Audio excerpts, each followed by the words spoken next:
Bismillahirrahmanirrahim. Assalamu alaikum.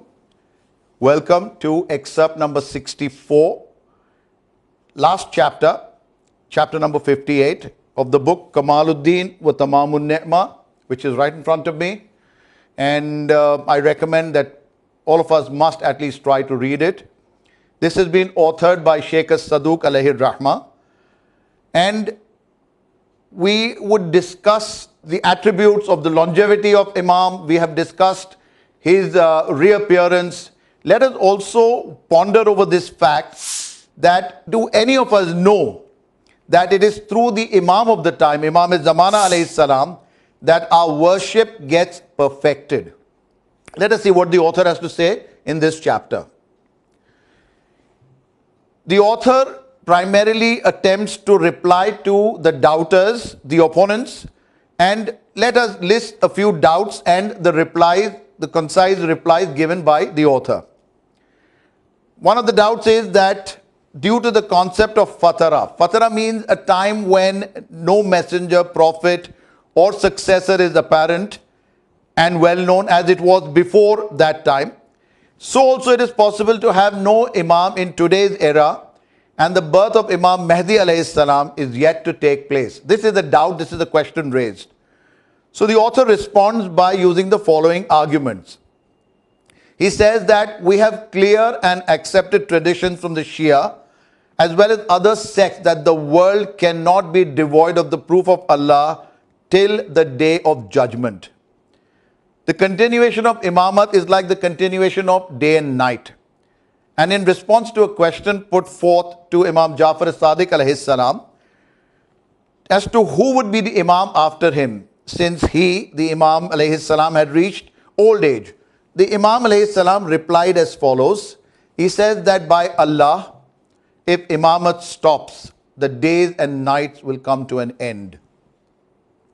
Prophethood and messengership is the divine practice or the sunnah, while Imamat is an obligation on the Almighty Allah. This is due to the fact that there should be an Imam and successor who is the proof on the people so that he may call people to the teachings of that messenger that has come from the Almighty Allah.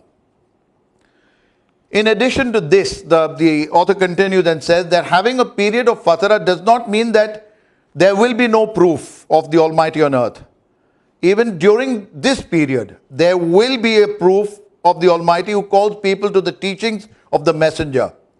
The Shia belief, let's talk about the Shia belief here. The Shia belief in fatara clearly states that in fatara the proof is present but is not known or is not apparent.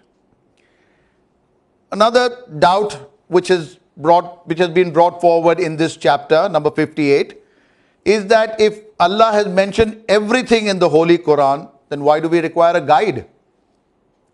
The author again responds by saying that we have seen in the past nations, the communities that have gone by, that after the prophet of their time has passed away, they used to fall in discord regarding the holy book. There were always doubts and disputes.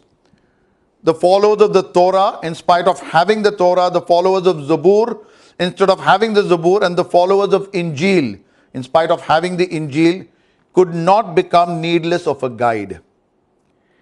Although regarding these books, Almighty Allah has said that there is guidance and light in them, through which the prophets used to command. Thus, these nations were in need of a guide in order to obtain those commands.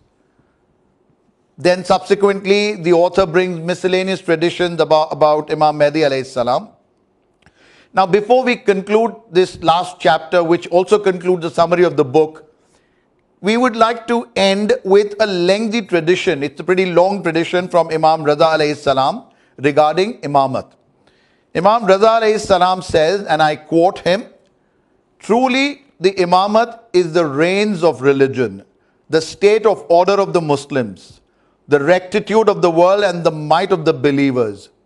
Verily, the Imamat is Islam's growing root and its lofty branch. Through the Imam, the prayer, that's namaz, zakat, fasting, hajj and jihad, which means exerting oneself or striving in the way of Allah. That is jihad. Whether by means of one's property, one's life, one's knowledge, or by any other means, are perfected. Public funds are increased, restrictions and the commands are put into practice, and the frontier posts and the borders are protected. We have completed the summary of this book, Kamaluddin wa Tamamun Nemah. Inshallah, soon we will introduce a new book about Imam Mahdi alayhi salam, and on conclusion, we pray to Allah the Almighty to hasten the reappearance of our beloved Imam and accept our meager efforts in the way of his promised Mahdi alayhi salam. Thank you very much for being a part of this. Khuda Hafiz.